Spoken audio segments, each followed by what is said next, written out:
ధన్యవాదాలు. ఒక అద్భుతమైన ఆవిష్కారానికి ఈరోజు కార్పొరేట్ చరిత్రలో ఒక ప్రస్థానం మొదలయ్యింది. గురుకులం అంటే ఇతిహాసాల్లో, పురాణాల్లో బోధించిన ఆదర్శాలని ఈ కాలంలో ఈ విద్యార్థులకు అందించాలనేటువంటి పూర్ణసారి యొక్క దృఢ సంకల్పంతో దీన్ని ఈరోజు ఆవిష్కరించడం జరిగింది.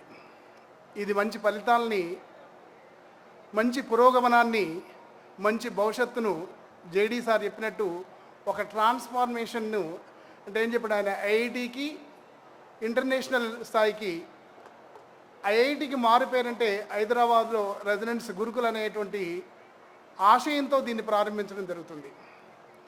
చాలామంది మోటివేటర్స్, స్పీకర్సు నాకు ముందు చాలా విషయాలు చెప్పారు. నేను ఒక 2 చిన్న విషయాలు చెప్తాను, ఎక్కువ టైం కూడా తీసుకోను.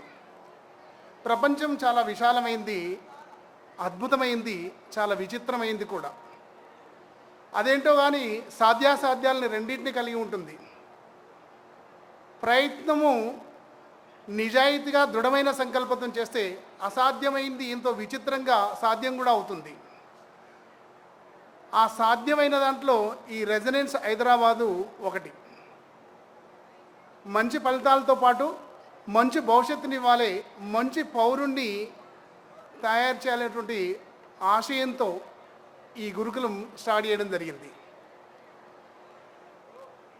డియర్ స్టూడెంట్స్, ఎస్పెషల్లీ మీకు ఎగ్జామ్స్ సమీపిస్తున్నాయి కాబట్టి మీరు ఖచ్చితంగా విజయం సాధించాలనేటువంటి తపన మాకుంటుంది ఒక ఉపాధ్యాయుడిగా. అయితే ఈ సందర్భంగా మీరు చదువుతున్న క్రమంలో, అంటే ప్రిపేర్ అవుతున్నటువంటి క్రమంలో క్వాలిటీని ప్రామాణికంగా తీసుకొని మీ ప్రయత్నం నిజాయితీగా జరగాలని నేను కోరుకుంటున్నాను. అయితే ఈ సందర్భంగా ఒక చిన్న స్టోరీ, విలువలను ఉపాధ్యాయుడు ఎంత ఖచ్చితంగా సమాజంలో పాటిస్తాడనే దానికి ఒక చిన్న స్టోరీ చెప్తాను. ఒక రిటైర్డ్ అయినటువంటి అధ్యాపకుని దగ్గరికి ప్రిన్సిపల్ కమ్ టీచర్, అతని దగ్గరికి ఒక పూర్వ విద్యార్థి వచ్చాడు. డోర్ కొట్టాడట. అంటే డోర్ తీసి ఎదురుగా ఉన్నటువంటి ఆ విద్యార్థిని గుర్తుపట్టక కర్టసీ కోసం లోపలికి ఆహ్వానించాడు. లోపలికి వచ్చిన తర్వాత గుర్తుపట్టలేదు. మీరు వాటర్ తీసుకుంటారా, వాటర్ తాగుతారా అని అడిగాడట. అవును సార్ తాగుతానని చెప్పాడట. వాటర్ తాగాక అప్పటికి కూడా తనకు గుర్తురాక స్టూడెంట్ సత్యమూర్తి అనేటువంటి విద్యార్థి, సార్ మీరు నన్ను గుర్తుపట్టలేదు కదా, నేను మీ పూర్వ విద్యార్థిని, ఫలాని మాజీ జెడ్పీ చైర్మన్ వాళ్ళ అబ్బాయిని అని చెప్పాడట. అప్పుడు మాస్టర్ గుర్తుపట్టి, ఎస్ సత్యమూర్తి గుర్తున్నాడు, నీ భౌతిక రూపం మారడం వల్ల గుర్తుపట్టలేకపోయాను, కానీ సత్యమూర్తి నా కెరీర్లో ది బెస్ట్ స్టూడెంట్ అని చెప్పాడట. అప్పుడు ఎందుకు వచ్చావు, ఏంటి ఇన్ని సంవత్సరాల తర్వాత ఎలా గుర్తొచ్చానంటే, లేదు సార్ నా మ్యారేజ్ సెటిల్ అయింది, నా ఎంటైర్ కెరీర్లో ఒక ఉత్తమమైనటువంటి అధ్యాపకుడు, ఉపాధ్యాయుడు ఎవరైనా ఉన్నారంటే అది మీరే. మిమ్మల్ని చూస్తూ నా కెరీర్లో ఎదిగాను, మిమ్మల్ని చూస్తూ నేను ఆదర్శంగా బ్రతికానన్నాడట. ఎస్, నేను రిటైర్డ్ అయిన తర్వాత వివాహాలకు వెళ్ళడం మర్చిపోయాను. ఒక బెస్ట్ స్టూడెంట్ ఇన్ని సంవత్సరాల తర్వాత గొప్పగా సెటిల్ అయినటువంటి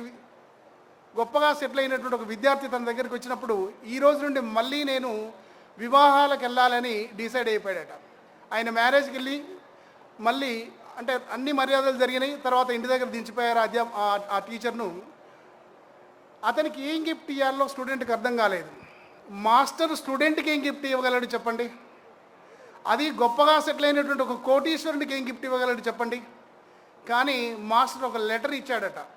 ఆ లెటర్లో, నేను నీకు కానుకగా బహుమతిగా డబ్బు ఇవ్వలేను, అంటే నేను ఇచ్చే డబ్బు నీకు సరిపోదు, నీ స్థాయికి అసలు కరెక్ట్ కాదు. ఏదైనా బహుమానాలు ఇద్దామంటే అంత తహత్తు నాకు లేదు. ఒకటి, వివాహానంతరము నీవు నీ భార్య పిల్లలతో సుఖ సంతోషాలతో ఎలాంటి కలహాలు లేకుండా బ్రతుకని చెప్పాడట. ఆ తర్వాత ఆ లెటర్కు ఒక రిసిప్ట్ అటాచ్ చేసి వచ్చాడు. ఆ తర్వాత ఒక 3 నెలల తర్వాత ఆ విద్యార్థి మళ్ళీ ఒక లెటర్ రాశాడనమాట. దైవ సమానులైనటువంటి గురువారికి పాదపద్మాలకు నమస్కరించి రాయినది. సార్, మీరు రిటైర్డ్ అయిన తర్వాత కూడా నాకు పాఠాలు చెప్పారు. మిమ్మల్ని చూస్తూ ఎదిగాను, మిమ్మల్ని చూస్తూ చదివాను. నేను ఎప్పటికీ చెడిపోనన్న విషయం నాకు తెలియదు. ఎందుకంటే నా జీవిత ఆద్యాంతము మీరే నాకు ఆదర్శం అని చెప్పాడట.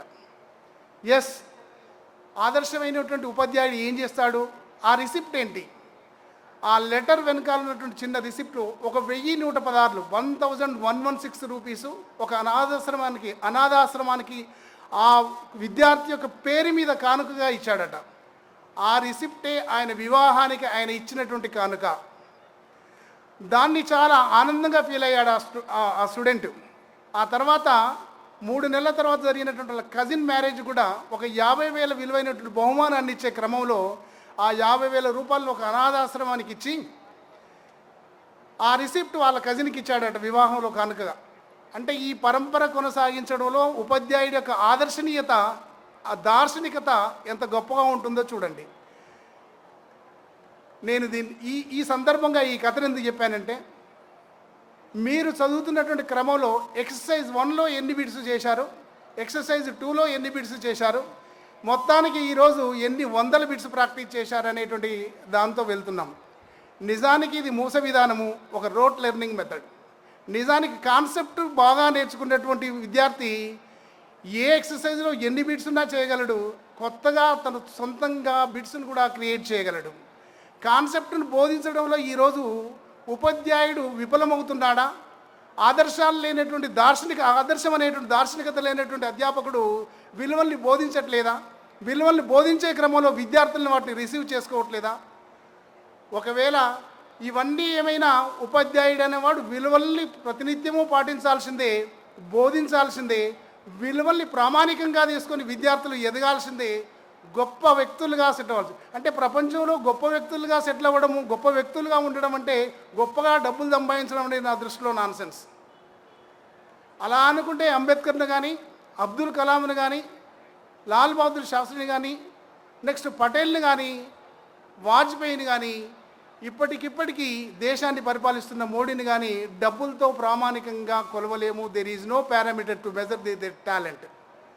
అంటే నిజానికి ఈ విలువల్ని నేర్చుకోవడానికి ఉపాధ్యాయుడు ఎప్పుడూ ముందుంటాడు, ఎప్పుడూ మీ వెంటుంటాడు, ఎప్పుడూ మీ గెలుపును కోరుకుంటాడు.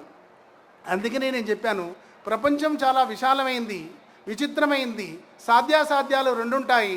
సాధ్యం కాదనుకున్నది ఖచ్చితంగా సాధ్యమవుతుంది. ఎక్కడో ఒక దగ్గర గెలుపు విషయంలో ఒక దారి మూర్చుకుపోవచ్చు, కానీ ఇంకోవైపు మనం కళ్ళు విప్పి చూస్తే ఇంకో ద్వారం తెరిచే ఉంటుంది. అక్కడ సక్సెస్ మనకు కనిపిస్తూనే ఉంటుంది. ప్రియమైన my dear student friends, remember carefully this concepts. మీకుగా సమాజంలో గొప్ప వ్యక్తులుగా సెటిల్ అవ్వడానికి గొప్ప గొప్ప కాలేజీల్లో చదవాల్సినటువంటి అవసరం ఉంది. అదేందో దురదృష్టం, మొన్న ఈ మధ్య కాలంలో Hyderabad IIT directors, deans, professors ఒక సమావేశం జరిగితే దాంట్లో ఒక తీర్మానం జరిగింది. ఒక విద్యార్థి ఐఐటిలో కానీ లేదా ప్రెస్టీజియస్ నేషనల్ టాప్ మోస్ట్ ఇన్స్టిట్యూట్లో జాయిన్ అయినప్పుడు, సార్ 4 years తర్వాత మా బాబుకు ఎంత ప్యాకేజ్ వస్తుంది అని ఒక పేరెంట్ విచిత్రమైన క్వశ్చన్ అడగడం ఎంత షేమ్ఫుల్లో ఒకసారి చూడండి. అదేవిధంగా విద్యార్థి కూడా 4 years తర్వాత నాకు ఎంత ప్యాకేజ్ వస్తుంది సార్ అని అడుగుతున్నాడు. ప్రెస్టీజియస్ జాతీయ స్థాయి సంస్థల్లో విద్యాభ్యాసం చేసే స్టూడెంటు ఆఫ్టర్ ఆల్ ప్యాకేజీ గురించి ఆలోచించడం ఏంటి? దీన్ని బేస్ చేసుకొని నేషనల్ కరికులం ఫర్ ఫ్రేమ్వర్క్లో భాగంగా ఎన్సిటిఈ ఒక తీర్మానం చేసింది. ఇదేం లేదు, నెక్స్ట్ ఎంటెక్ ఎంటర్ప్రెన్యూర్ ప్రోగ్రామ్ పెడదాము. Irrespective of their branch, irrespective of their graduation level, A branch నుండి, ఏ బీటెక్ నుండి వచ్చిన ఎంటెక్లో ఎంటర్ప్రెన్యూర్ ప్రోగ్రామ్ను చదవడానికి ఎలిజిబిలిటీ ఇచ్చారు.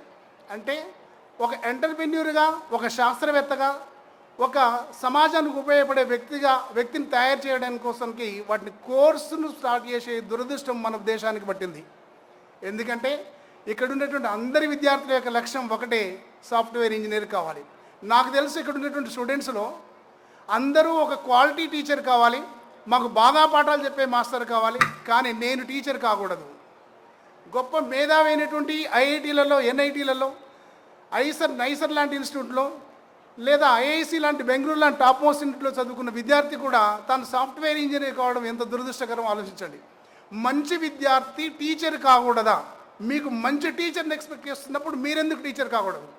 100 మంది విద్యార్థుల్లో ఇక్కడ 99% విద్యార్థులకు ఎవరికి నేను మంచి టీచర్ని కావాలనే ఆదర్శమైనటువంటి అభిప్రాయం లేదు, ఆదర్శమే లేదు, టీచర్ కావాలనేటువంటి ఆలోచనే లేదు. ఇక్కడ ఉన్నటువంటి గొప్ప గొప్ప టీచర్లందరూ కూడా అన్ఫార్చునేట్లీ టీచర్ అయిన వాళ్ళే, ఇంక్లూడింగ్ మై సెల్ఫ్ ఆల్సో. కానీ టీచర్ కావాలనేటువంటి లక్ష్యంతో టీచర్ అయ్యి ఆదర్శమైనటువంటి టీచర్గా మీరు గొప్ప గొప్ప సంస్థల్లో, నాట్ ఓన్లీ టీచర్ అవ్వడం అంటే ఇంటర్మీడియట్కే బోధించడం కాదు, అధ్యాపకుడు అంటే టీచర్ అవ్వడం అంటే యూనివర్సిటీలో బోధించవచ్చు, టీచర్ అవ్వడం అంటే పెద్ద పెద్ద నేషనల్ టాప్ మోస్ట్ ఇన్స్టిట్యూట్లో బోధించవచ్చు. అలాంటి లక్ష్యాలు కూడా ఏర్పరచుకోండి దయచేసి. నేను ఒక మాస్టర్గా ఆవేదనతో నా స్టూడెంట్స్ని వేడుకుంటున్నాను, మీరు గొప్ప టీచర్గా మార్కెట్లోకి రావాలి. గొప్ప టీచర్ను మనం క్యాప్చర్ చేయడంలో మేము పొందుతున్నటువంటి మానసిక వ్యధ అంతా ఇంత కాదు. ఎందుకంటే గొప్ప విద్యార్థి, బాగా చదివేటువంటి మేధస్సు కలిగినటువంటి విద్యార్థి టీచరు లక్ష్యం కాకపోవడము ఈ దేశానికి పట్టినటువంటి ఒక దురదృష్టకరమైనటువంటి విషయమే. మీలో కొంతమంది అయినా మీరు గొప్ప గొప్ప ఇన్స్టిట్యూట్, ఐఐటీలో చదవండి, ఇంకెక్కడైనా చదవండి, టాప్ మోస్ట్ యూనివర్సిటీ చదవండి, వరల్డ్ టాప్ మోస్ట్ యూనివర్సిటీలో చదవండి, మీ లక్ష్యం ఏదైనా దానిపైనే నిలబడండి. కానీ ఎంతో కొంతమంది అధ్యాపకులుగా మారండి, ఉపాధ్యాయులుగా మారండి, సమాజాన్ని ఉద్ధరించేటువంటి బాధ్యతను తీసుకోండి. Thank you giving this opportunity. Thank you one and all.